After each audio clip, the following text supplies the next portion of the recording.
Welcome to the Diary of an Apartment Investor podcast. I'm your host, Brian Briscoe. Really excited for today's show. We've got Igor Shaltanov on with us today. So, Igor, how's it going, man? I'm doing well. Thank you for asking, Brian. And it's always a pleasure to be a guest. And Yeah. I would love to share as much as I can. Thank you. Awesome. Yeah, good seeing you again, by the way. I know we've had several conversations before, but happy to finally get you on the podcast. So let's do this. What we usually do. Do us a favor, tell us about yourself. Just a quick story, right? I got Yeah. what I usually say, I refer to three different lives.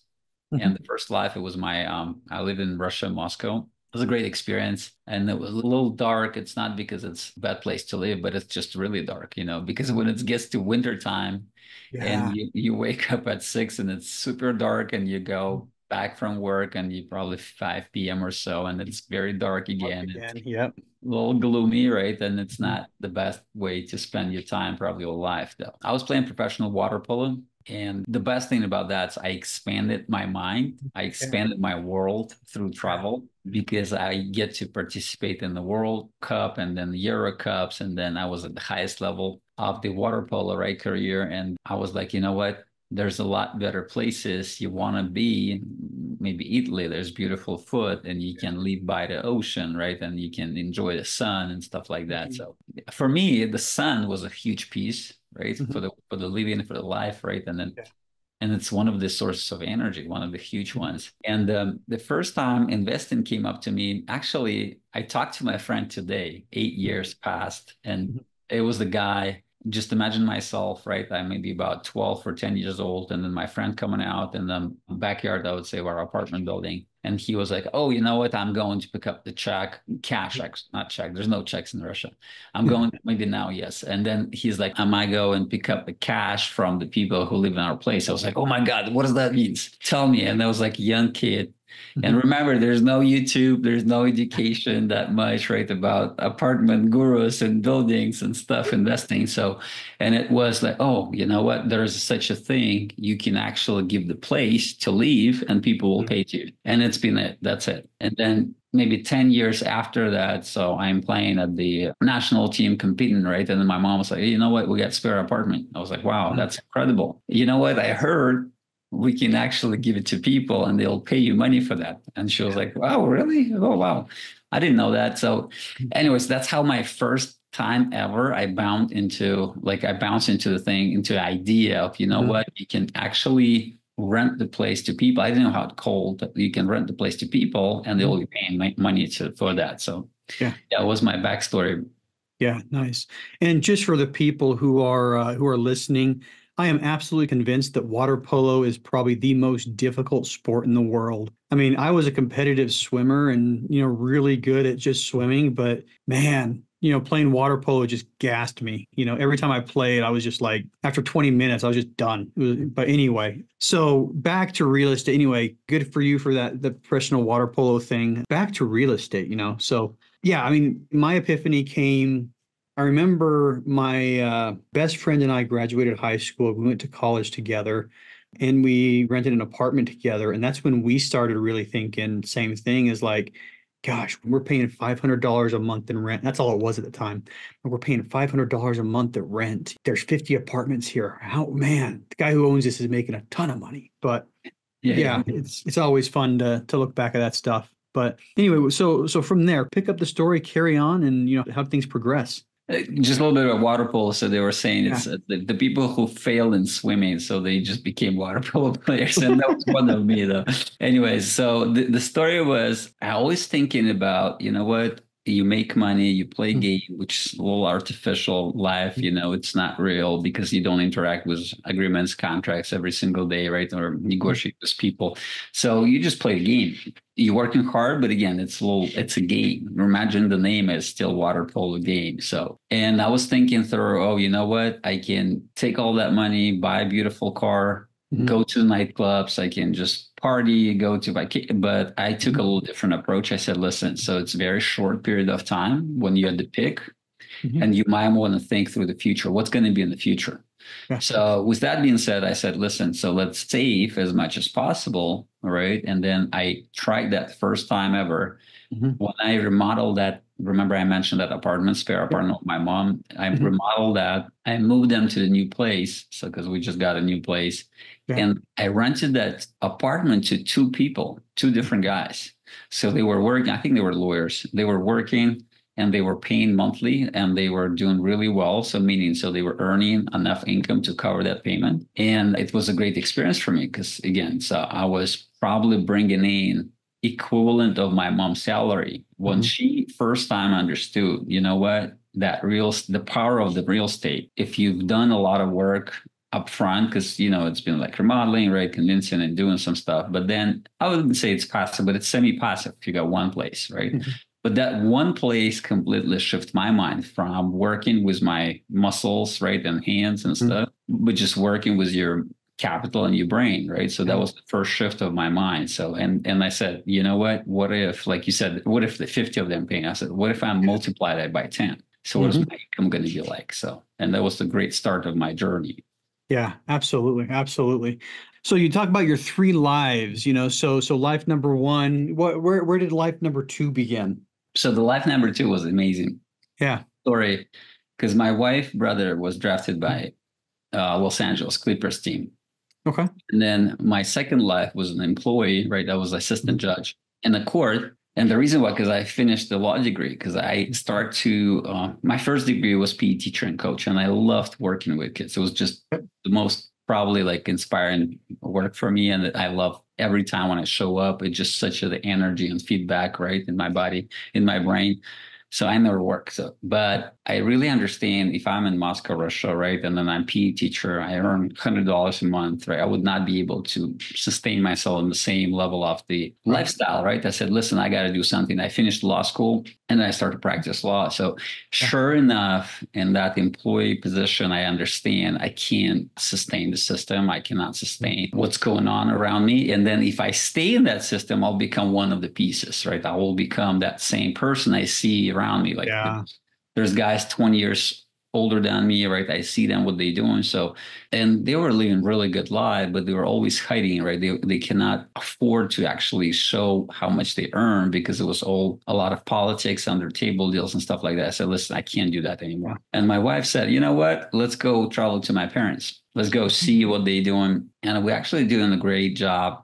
So we have all the cars and the house and apartment, right, in Russia. We don't need to work because it's all paid off. Remember, there's no such thing as mortgage back then. So I'm talking about 90s, right? And then now it's different, but it's all paid for. So there's zero payments because I learned that in America, right, very fast. So there's so many payments, right, mounting.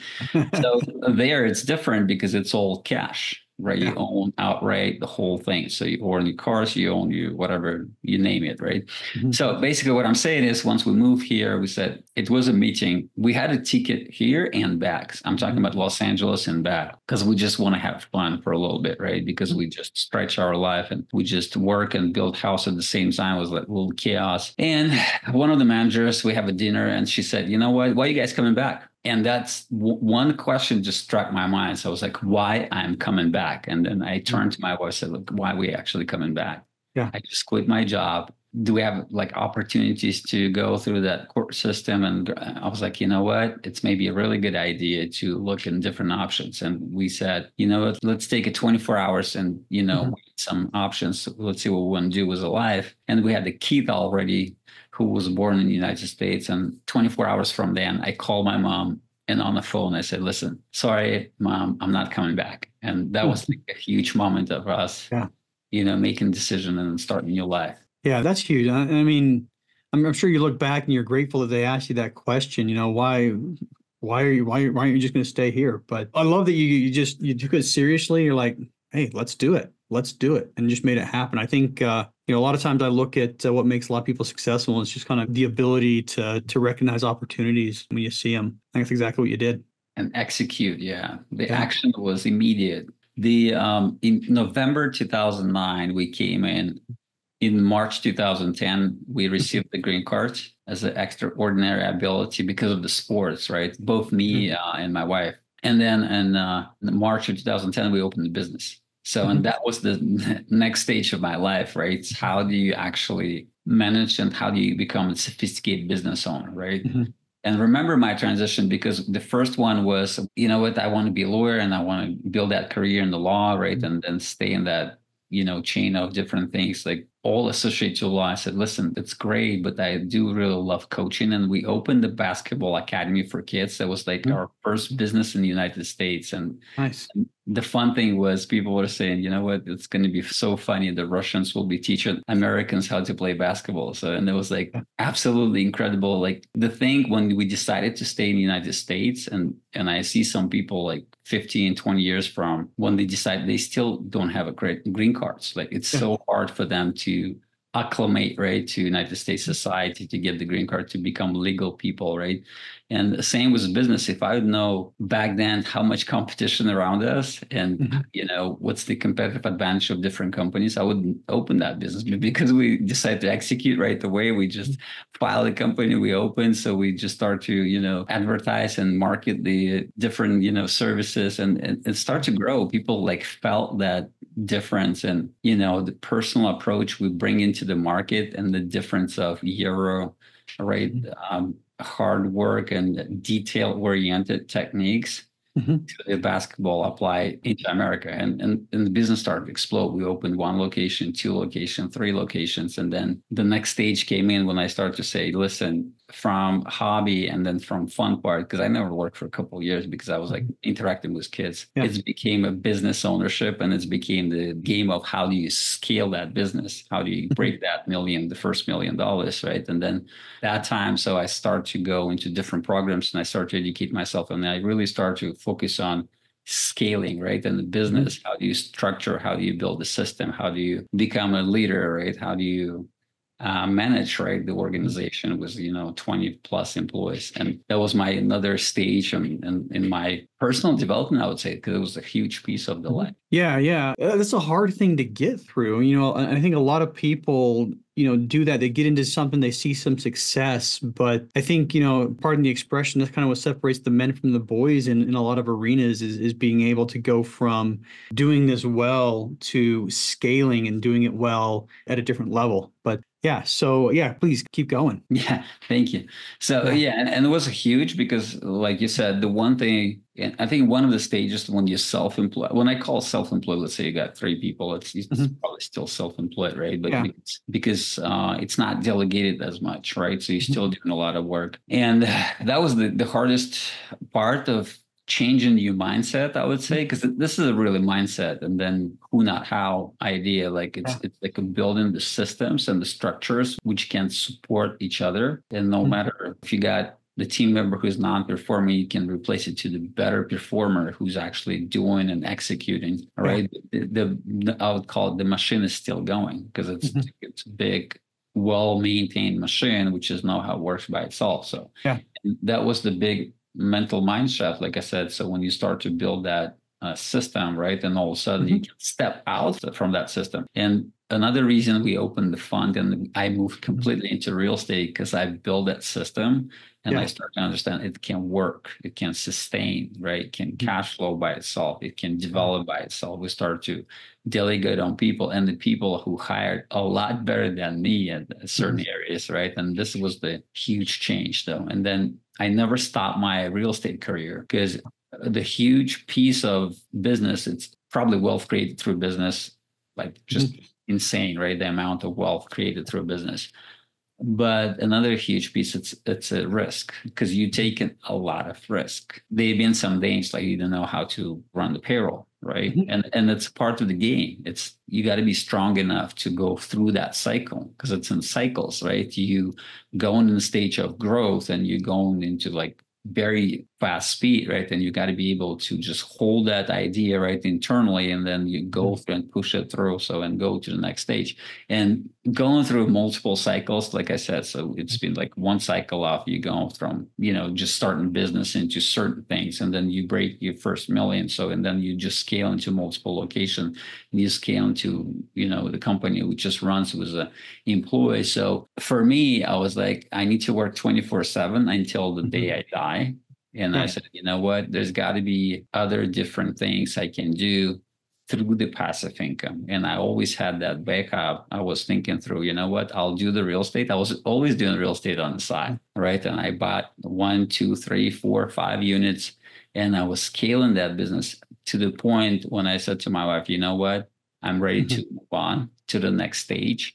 And I want to think about the future. Yeah. So we built something very incredible, which is cash flowing. So, and she's leading that company until this day. And I need to move on and build something for the future, which just means if we retire, right, at the age of whatever, we can sustain that level of lifestyle. And we're not going to be thinking back, okay, we're going to be actually internally based on what we want to do, not what we need to do to sustain a living. Yeah, I love that philosophy. It's actually kind of how my wife and I are playing the game right now too. You know, she has a W-2, and you know, she takes care of. Well, there is passive income on my side too, but I mean, for the most part, she's worried about, you know, income now and meeting obligations now, and everything I'm doing is to build the bigger future. But I think you need both. I think a lot where a lot of people fall short is they're too focused on the here and now, and they don't focus on the future. And yeah, the way my wife and I are doing it, she's making sure food's bought, bills are paid, you know, right now. And I'm building that big thing for later. That scalable business, that thing that you can step away from that you're talking about. That's exactly what my goal is. But yeah, so let's see, let's go from there, and let's talk about some of the real estate. If you would just go into some more specifics on some of the real estate that you've done, what type of deals you look for, what you like to do, and so forth. Yeah. So because of that experience owning real estate by myself, right, and I was managing some of the units right in the beginning as well. So I really understand the difference between, because I own units in Russia and I own units in United States. Over there's nobody's asking you every single detail. So you got to change that. You got to flush the toilet. You got to change my light, right? You got to turn switch.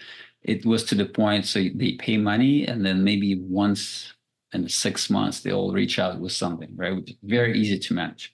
Yeah. And the light bulb was, right, when I bought the house, I remodeled that, and then I rented to the people. And I started to use leverage as well. It was my purpose. I said, listen, I'm going to put as little money as possible to test it. So to really understand what's going on. And then I rented to people. It took me about, I would say, 3 months to finish remodeling because it was pretty deep. And I rented to people. Probably took me another 2 months to find a good tenant. So it's like about 5, 6 months in. And once I found it, so they're living there, right? And they started to reach out to me. Oh, we got to do this. We got to do that. Of course, I had the connections through the plumbers, right? The electricians and all this stuff. And I need to put a request all the time, right? I was managing myself, all of that.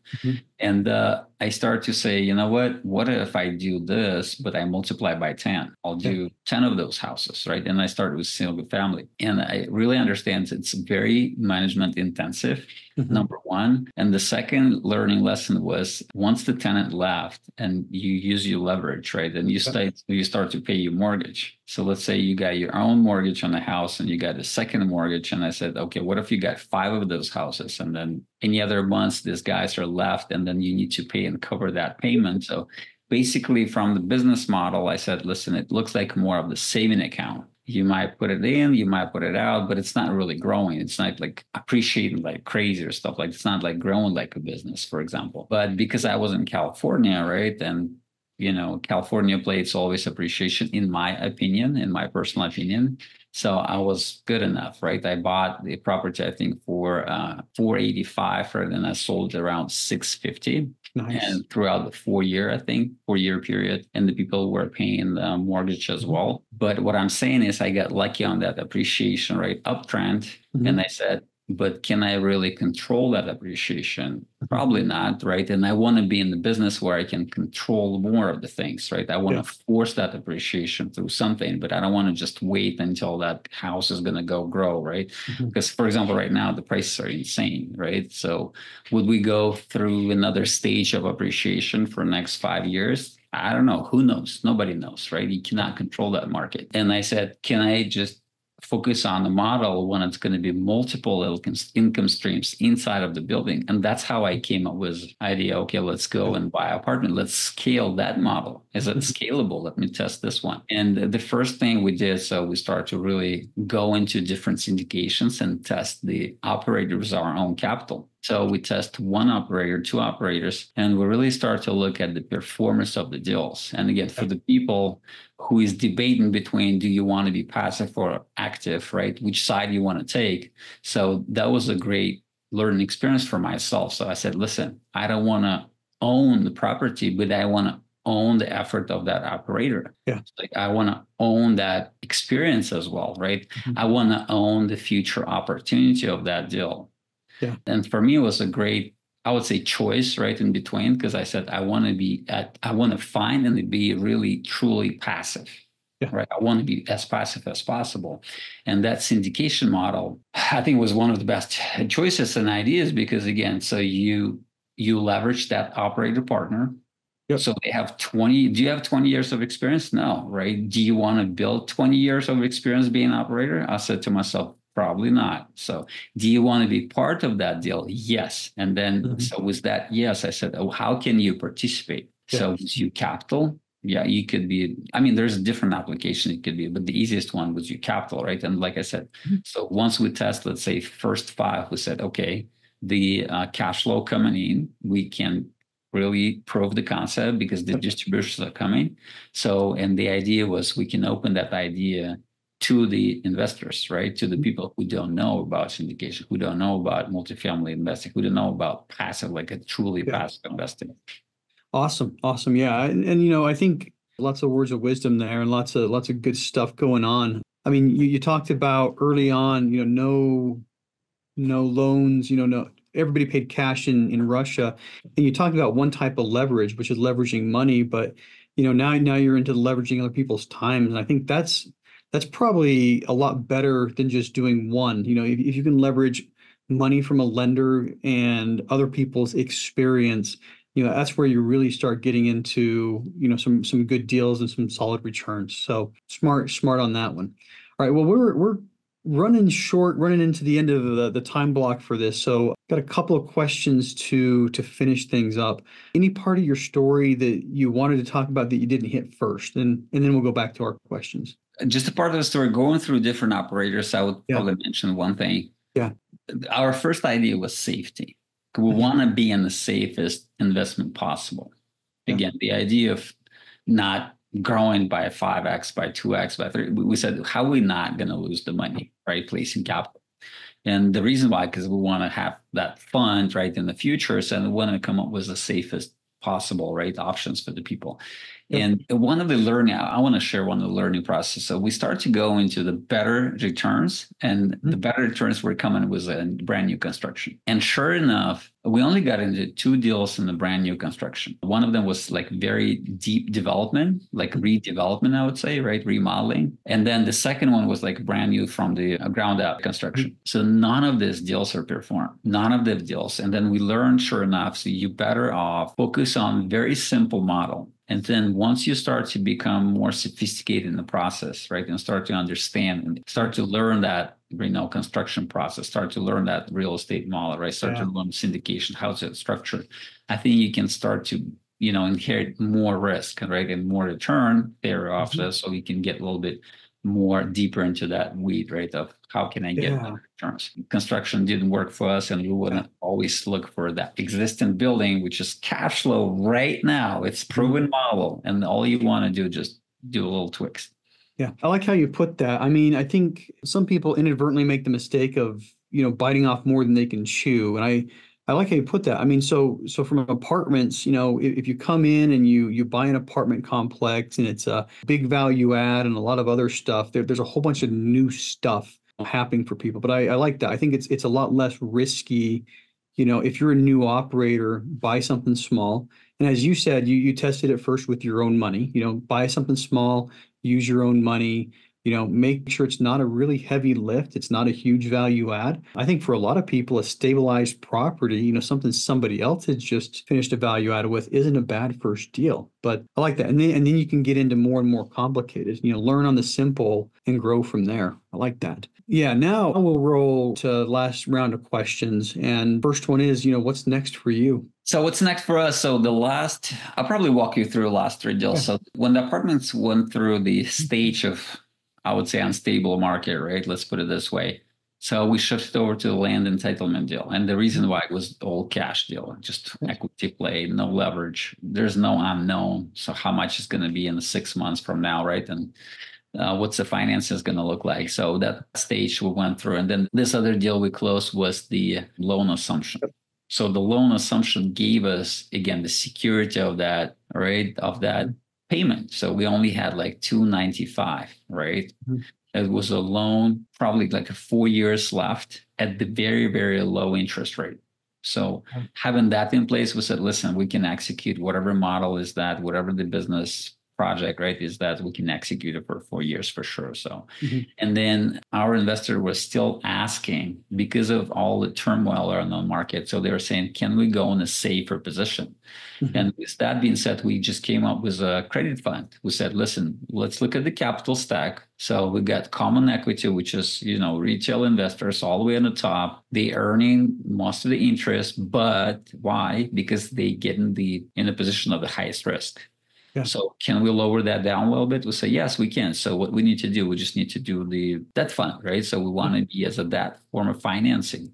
So we're not going to become the senior debt as a bank. We're not going to be a bank, right? Because you need a license and you got to be with a huge structure, right? Infrastructure, but we can do like a private credit fund. So what we're doing right now, we're just raising capital for a private credit fund, which is going to be in the middle position. So it's still double-digit return, but you got the security of, some rates and stuff. And, I feel like it's a really good market for now. Yeah, and that return comes before the equity investors. So like I said, it is secure. Yeah, that's a good spot to be in. You have higher returns than the lenders, but a lot more security than the regular passive investors. So ends up fitting really well for what a lot of investors are looking for. All right, next to last question, and that's if you had to give advice to somebody who's just starting out, what would that be? I probably say it over and over again. Focus on one thing. People are successful in multiple things. And speaking from my personal experience, this is not me. I'm focused on 2-3 things. They all mediocre, right? If I'm focused on one thing, it might not work for 1 day, 2 days, but once you stick for long enough, you're going to get to success. And this is my personal story, like focus on one thing. And the second one, if it's a high return, there's got to be a reason for that. There has got to be a reason for that because I learned that the hard way. So the return equals risk. So as an investor, you actually saying, I'm ready to take on this risk to receive that return. And then growing bigger, I want to keep it myself in the lower tier. I'll say, listen, I'll take a little bit less. No worries. I don't need double my money. So a little bit less than that. So I'm fine. If you're not going to lose it, this is my win.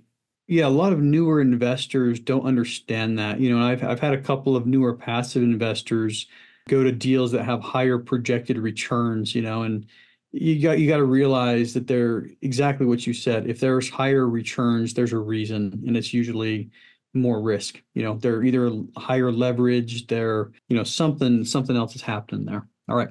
Last question. How can listeners learn more about you? Absolutely. So you can go to the website. So it's avistafund.com. You can download the ebook. Right? It's a winrealestategame.com. Once again, it's winrealestategame.com. You can download ebook, How to Become a Champion on the Real Estate Game. Okay. Or you can shoot me email at igor@avistafund.com. All right, awesome. And we'll have links to all of that in addition to his email address in the show notes for anybody who's looking for that. But Igor, thank you very much for coming on the show today. Very much appreciate your time today. Brian, thank you very much for having me on the show. It was my pleasure.